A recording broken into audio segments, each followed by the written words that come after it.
Hello दोस्तों, स्वागत है आपका हमारे यूट्यूब चैनल की इस वीडियो में। दोस्तों आज हम बात करेंगे 8th क्लास के किसले बुक का चैप्टर नंबर 4 बाल गोविंद भगत के वीवीआई ऑब्जेक्टिव क्वेश्चन के बारे में, जो इस बार के बिहार बोर्ड के फाइनल एग्ज़ाम के दृष्टिकोण से काफ़ी महत्वपूर्ण है। आपको मालूम ही होगा कि जो भी क्लास 10th में है उसको हिंदी में जो उर्दू सब्जेक्ट लिए हैं तो उसको हिंदी सब्जेक्ट में 8th क्लास का हिंदी ही पूछा जाएगा। तो आइए दोस्तों तैयारी करते हैं और देखते हैं बाल गोविंद भगत के सारे top most VVI objective question को। ठीक है, तो हमारा सबसे पहला ऑब्जेक्टिव क्वेश्चन है बाल गोविंद भगत की उम्र कितनी थी या उम्र थी। ठीक है, बाल गोविंद भगत की उम्र थी।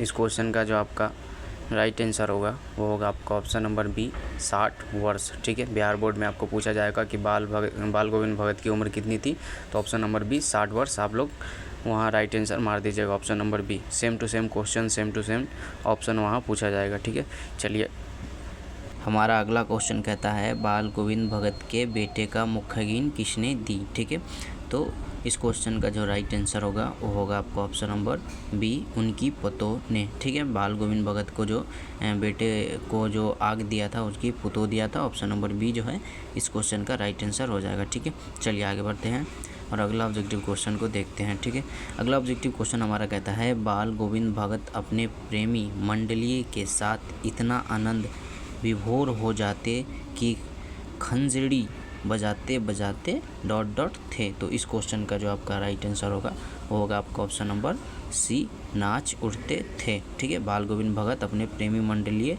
के साथ साथ इतना आनंद विभोर हो जाते कि खंजड़ी बजाते बजाते नाचने उठते थे, लगते थे। सेम है, ऑप्शन नंबर सी इस क्वेश्चन का राइट आंसर होगा।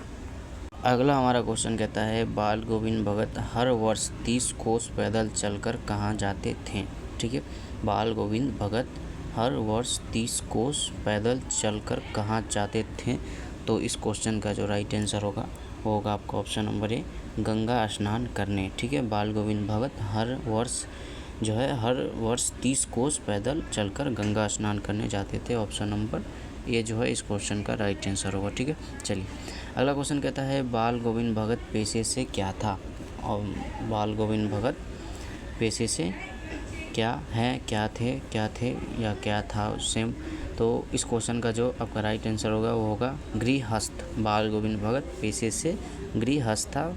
ऑप्शन नंबर सी इस क्वेश्चन का राइट आंसर हो जाएगा। ठीक है, चलिए आगे बढ़ते हैं।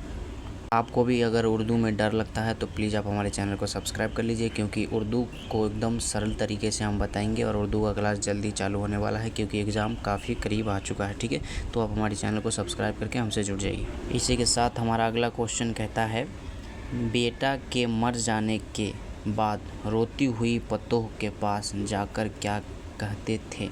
बेटा के मर जाने के बाद रोती हुई पतोह के पास जाकर क्या कहते थे। इस क्वेश्चन का जो आपका ऑप्शन है इस क्वेश्चन का जो राइट आंसर होगा वो होगा ऑप्शन नंबर बी, उत्सव मनाने के लिए। ठीक है, बाल गोविंद भगत बेटे को मर जाने के बाद पतोह के पास जाकर कहते हैं कि उत्सव मनाने के लिए उत्सव मनाओ। ठीक है, ऑप्शन नंबर बी जो है इस क्वेश्चन का राइट आंसर हो जाएगा। बाल गोविंद भगत से आपको दो ऑब्जेक्टिव क्वेश्चंस कंफर्म रहता है, तो 12-13 ऑब्जेक्टिव क्वेश्चन देखकर अगर आपको 2-3 नंबर मिलता है तो प्लीज़ ऐसे कामों को और ऐसे वीडियोस पे आप टाइम ज़रूर दें। ठीक है, अगला क्वेश्चन हमारा कहता है कलम का जादूगर किनका उपनाम है। ठीक है, कलम का जादूगर किनका उपनाम है।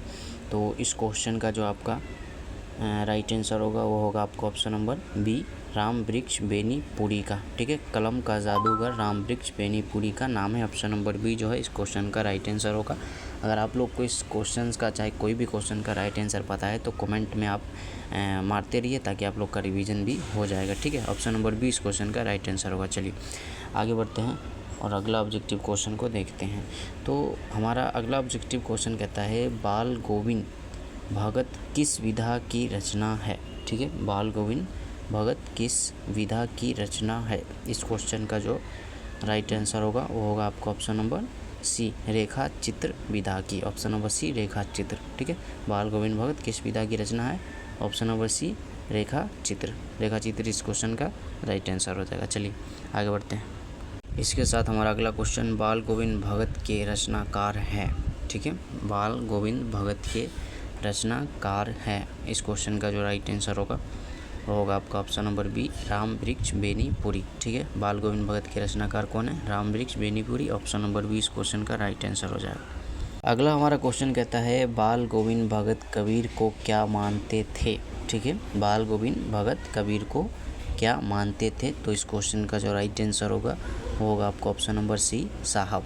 ठीक है, साहब। बाल गोविंद भगत जो है कबीर को साहब मानते थे। ऑप्शन नंबर सी इस क्वेश्चन का राइट आंसर होगा। अगला क्वेश्चन, बाल गोविंद भगत के कितने बेटे थे? ठीक है, बाल गोविंद भगत के कितने बेटे थे? इस क्वेश्चन का जो राइट आंसर होगा वो होगा आपका ऑप्शन नंबर ए, एक। ठीक है, बाल गोविंद भगत के एक बेटे थे। ऑप्शन नंबर ए इस क्वेश्चन का राइट आंसर हो जाएगा। अभी एग्ज़ाम के 3 महीने बचा है, तो आप लोग को खाली टाइम पे हिंदी का सारे चैप्टर अगर पढ़ जाएंगे तो ऑब्जेक्टिव और सब्जेक्टिव का क्वेश्चन आंसर करने में काफ़ी आसान हो जाएगा। और हिंदी एक ऐसा सब्जेक्ट है जिसमें कम मेहनत से आपको ज़्यादा से ज़्यादा मार्क्स मिल सकता है। ठीक है, चलिए आगे बढ़ते हैं। अगला हमारा क्वेश्चन कहता है बाल गोविंद भगत का बेटा था। ठीक है, बाल गोविंद का भगत का जो बेटा था वो कैसा था?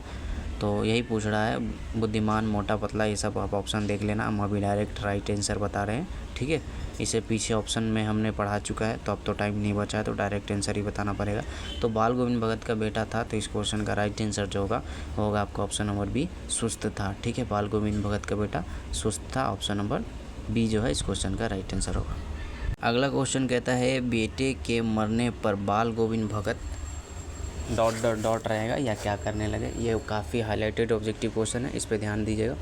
तो बेटे के मरने के बाद बाल गोविंद भगत क्या कर रहे थे? तो इस क्वेश्चन का जो राइट आंसर होगा वो होगा आपका ऑप्शन नंबर बी, गाने लगे। ठीक है, बेटे के मरने के बाद बाल गोविंद भगत गाने लगे थे। ठीक है, ऑप्शन नंबर बी। चलिए आगे बढ़ते हैं। इस वीडियो का लास्ट क्वेश्चन है, अभी तक आपने हमारे चैनल को सब्सक्राइब नहीं किया तो प्लीज़ हमारे चैनल को सब्सक्राइब कर लीजिए।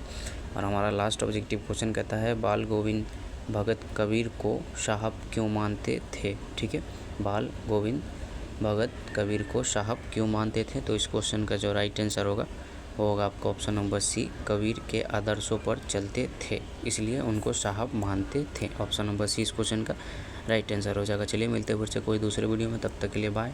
अपना ध्यान रखिए, तन मन धन एकदम पूरा लगा के मेहनत करिए। 10th क्लास में ही आपके रिजल्ट पे सब लोगों का ध्यान रहता है, खास करके गाँव वाले लोगों का जो आपसे चलते हैं। तो एकदम अच्छे से मेहनत करिए और अच्छा रिजल्ट लाइए। चलिए गुड बाय।